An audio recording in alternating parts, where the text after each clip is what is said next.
ayan guys, ito na po yung update ni Jacob. Sobrang dumi. Ayan. Tingnan mo, grabe, ang daming putik yan. Ayan o. Kaya nga na wawashingan ko na ito mamaya. So ngayon may napansin ako, parang naputol yata siya.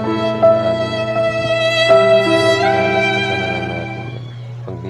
Paparepair na lang natin yan. Wala eh. Nabiyak talaga siya. Ayan, kawawa naman yung Jacob ko. So ayan, tingnan yung putik guys. So banda, para nag-araro yata ito eh.